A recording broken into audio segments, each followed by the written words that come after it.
Welcome to the Business of Apparel podcast. This is the place to learn how to start and scale your own apparel brand and fill it with loyal customers for years to come.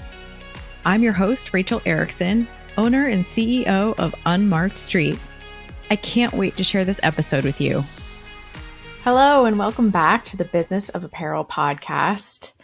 Today, I am going through a couple of things I wish I knew sooner in my career in hopes that maybe sharing some of this knowledge will help you at a crucial part of your career so that as you're working on getting a promotion or working on elevating your role or proving to the team even that you know how to do some of the steps that maybe they need or some of the things that come up often and there's nobody really to fill those gaps on the team. I'd love to just share some of these top 5 things with you in hopes that it will help you grow a little bit. Maybe it will spark your interest to do a little more research on these items. You can be anywhere in your career and potentially still need to learn a lot more about these topics or any topics. So let's dive right in. The number one thing that I wish I had known sooner in my apparel career is that there is more than one lane when it comes to fashion design. So as a fashion design major at a wonderful institution and a university in the United States, a lot of us are taught how to draw, sew, design into a collection, and then present that collection runway style. So we kind of go through this process of what it might be like to own your own brand almost, or create your own apparel line, or help a high-end brand who's doing these types of tasks on a regular basis, whether it's seasonally or annually. But it is really rare that all of us actually go into that side of the business. There are so many different paths within the fashion industry, and a lot of them end up being business-oriented. So instead of just focusing on sketching and technical sketches and figuring out how to sew your collection up at midnight, pulling all-nighters, doing those types of things, it is really important to also figure out how to learn what the line planning process looks like, figuring out how to roll up numbers into a revenue and into a budget so that if you are creating your own apparel line, you don't just know how to put it out on the runway to display it and market it, but you also know how to make money with it. There are pattern engineers out there. There are supply planners out there. You can be a buyer for an apparel company and go out to a bunch of different independent creators and buy their pieces to put into your store. There are so many different ways to be a part of the apparel industry. And I think that's something that isn't talked about a lot at all in our community. It's especially not talked about in university settings enough, I don't think. I was really lucky going to the University of Cincinnati, where part of our program was getting us out into the work world for 18 months of our 5-year tenure at the school. So it was a 5-year program, regardless of, whether you were a great student or not. Like, that's just how long it was. It wasn't a 4-year program because of that internship experience that they required of you. We called it the co-op program at UC. And it was really important for me because I was able to spend 6 months as a graphic designer in New York City. It was graphic design specific to apparel. I learned how to do repeat patterns for fabrics. We did graphic designs for t-shirts and pajama sets. And a lot of it was licensed apparel that we were then selling into like a Walmart or a Target. And we were using artwork provided to us by the brands that were being licensed. So Disney, I think we did Care Bears, a lot of SpongeBob SquarePants stuff. And so I was playing with a lot of the art that they provided and agreed to license out to Walmart or Target or whomever, and then creating lots of different options.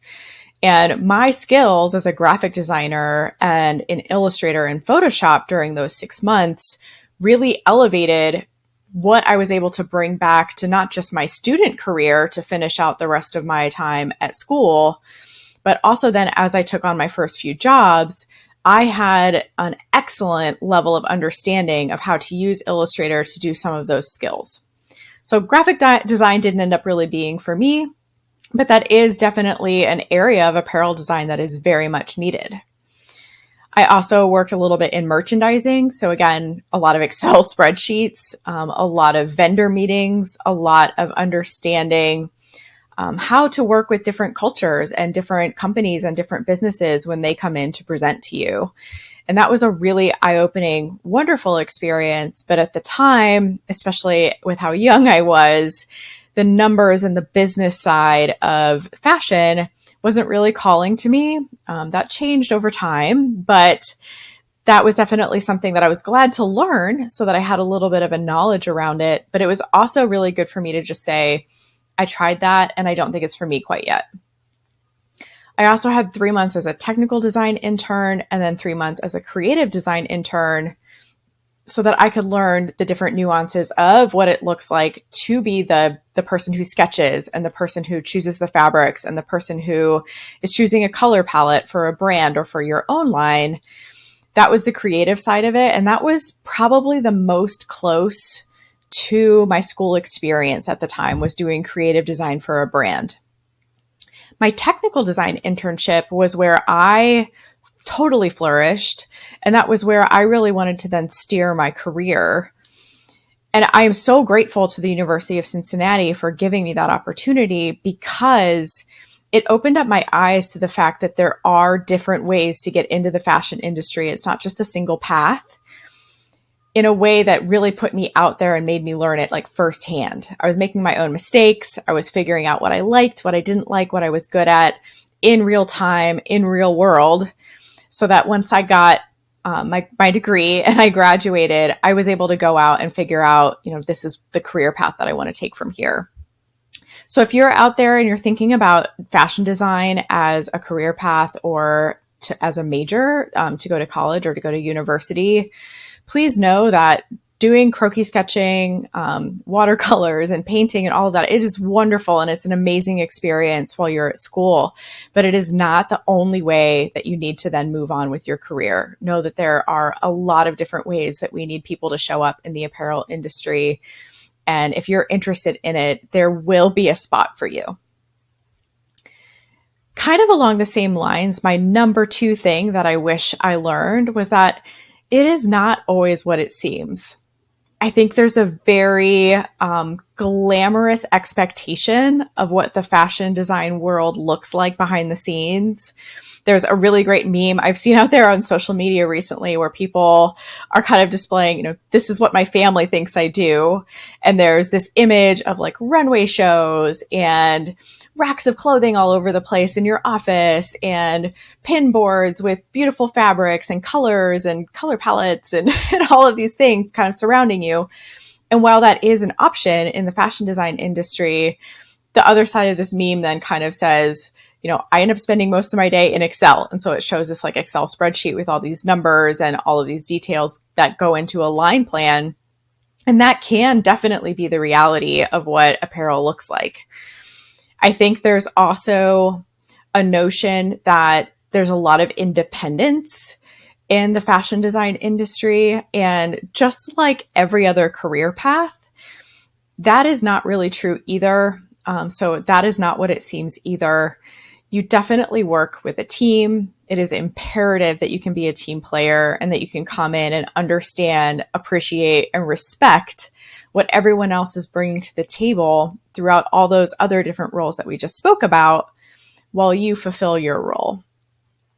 So don't come into the fashion industry thinking that it's always going to be lights, camera, action. We're dressing models in the backstage.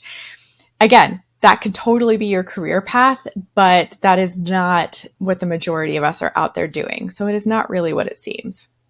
The third major thing that I really like to talk about when it comes to wishing I'd known them sooner is costing. As an apparel designer, even, understanding the costing aspect of building a garment can make you so much better at your job almost immediately. And it's not something that we expose a lot of people to.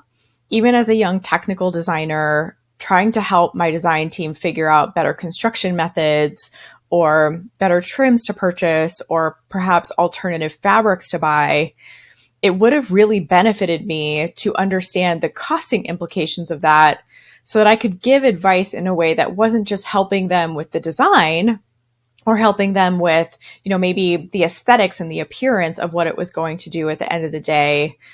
It would have also been able to help the business. And so if I had taken the initiative at that time to learn about costing, to learn what a bill of materials means, not just for all the elements of a garment, but how to roll up the cost of every single item that's on that bill of materials while working with your factory to understand what that garment is going to cost and then how you can sell it. Costing is something that if we all understand the major elements of it, we can sit down at a table and talk through designs in a way that is so advanced and so much better than if we're just sitting down talking about it on a surface level. So I really encourage a lot of you to go out and figure out even just the basics of costing, understanding what terms your factory is working in. Are they working as an Ex Works factory, which means they basically make your garment and then it gets to their door, but it doesn't go any further? Are they an FOB factory where it gets to their door, they also pay for shipping it to the local port, and then you take on the shipping from there? Are they just a cut and sew manufacturer where they're not even going to charge you for the fabrics and the trims? That's all on you. There are so many different elements even to that part of costing that can help you choose a better manufacturer, work better with your manufacturer, and then again, elevate everything that you're doing in your role to make sure that you're offering as much as you can. The number 4 item is something that I really only recently learned in my career, and it's that less is more. The less product that we make in our apparel lines, the more we are going to sell them. I'm going to repeat that. The less product that we make in our apparel lines, the more we are going to sell them. When you put out an apparel line that has hundreds of garments with hundreds of colors and just it ends up being thousands of options for the customer to evaluate and look at, there tends to be a sense of overwhelm that comes from offering so many different products. Customers will go to a website or go into a store and kind of not know where to begin. If there's so much product being offered to them, it's hard for them to understand maybe what is the best fitting, what is the highest quality, what are the garments that you stand behind the most when you're putting out one of everything. And so the more that we learn to whittle away at these large product lines that we're offering and hone in on just the products that we're really proud of making, the products that our customers love and come back to us for over and over and over again, and the pieces that are key for our marketing platforms. If we could whittle it down just to those 3 things, we would have such a strong presence, and we could then sell more of those pieces because we can put more effort behind them. We can make sure that they're as close to perfect as possible. Instead of placing all of your effort across so many different things, you're really focusing your effort on making those few garments as good as they possibly can be. And then we're also working on costing for them. Let's say you're making a yoga apparel line and you need some yoga tights, some yoga shorts, a sports bra, and a tank top. You're going to do your best to make those 4 pieces amazing and of the highest quality and with the best fabrics if you just make those 4 pieces. If you offer 10 different tights, 5 different shorts, 3 different sports bras, and 20 different tops, all of a sudden you're spreading yourself a little bit more thin. You're not able to order as many of each.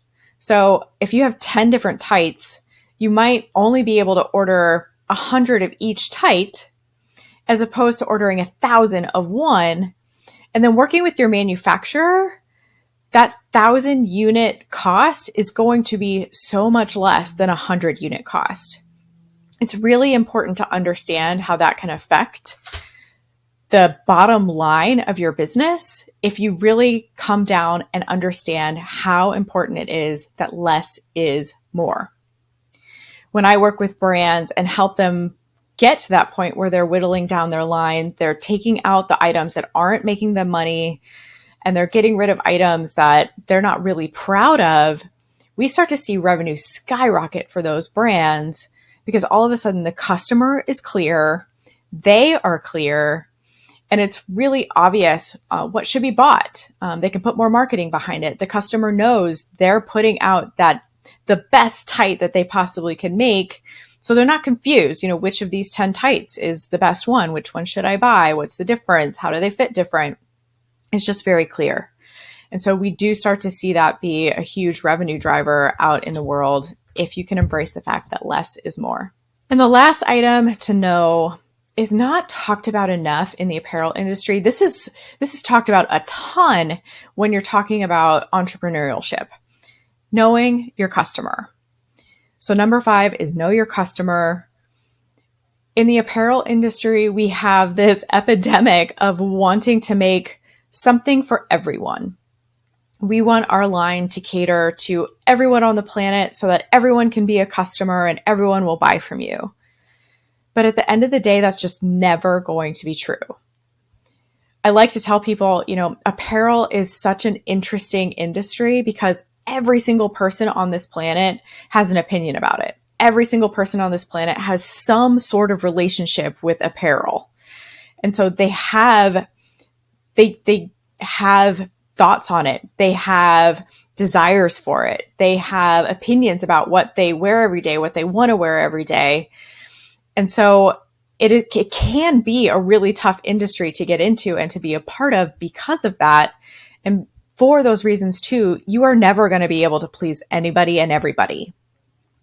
There are always going to be people out there who don't like your stuff or don't resonate with your product line or don't want to buy from you. And that's okay. It's actually more important for you to hone in on a single customer. I even like to go as far as to name that one person who is your very, very most ideal customer so that you're constantly thinking about them when you're designing the line, creating the line, pricing the line, marketing the line, all of it. If you know who that person is, you are going to find that that specific person won't only buy from you, but they will also be very loyal to your brand. And they will then share the knowledge of how much they love your brand with everyone that they know. This is such a better way to get into the apparel industry and to sell your product, as opposed to trying to just make this plethora of garments that we think could benefit everybody. So let's go through those top 5 one more time. Number 1 is there's more than one lane. You do not have to be pigeonholed into doing one thing in the apparel industry. Number 2 is it's not always what it seems. There are definitely misconceptions about what the fashion design industry looks like, and it can really look however you want it to. Number 3 is costing. Spend some time learning costing. I wish I had learned costing earlier in my career. Number 4 is that less is definitely more. If you want bigger business, if you want more customers, if you want loyal customers, offer them products that you're proud of, not one of everything. And number 5 is know your customer. Know that one person that you're trying to reach so that you're not trying to spread yourself too thin. Speak to that one person. It's definitely something that big brands, small brands, solo entrepreneurs, all of us can benefit from knowing our customer better. If you have any questions on these top 5 or you'd love for me to elaborate more, please reach out to me. I'm working on a little bit of a free download to help explain these top 5 as well, which will be up on thebusinessofapparel.com here soon. If you'd like to download and sign up for my newsletter, that is definitely a great way to come in and be part of the community. I would love to hear from you. Please comment below. And thanks so much for tuning in today. Thank you so much for listening to the Business of Apparel podcast. I would so appreciate hearing your thoughts on the show. And if you know someone who could benefit from it, please share it with them. My biggest desire is to help other apparel professionals understand the nuances of our industry so we can all work toward making better product for a better world. If you would like to connect further, I'd love to invite you to send me a message through my website, unmarkstreet.com, where I do weekly trainings through my video channel, a monthly newsletter, and offer so many resources to help you start and scale a profitable apparel brand.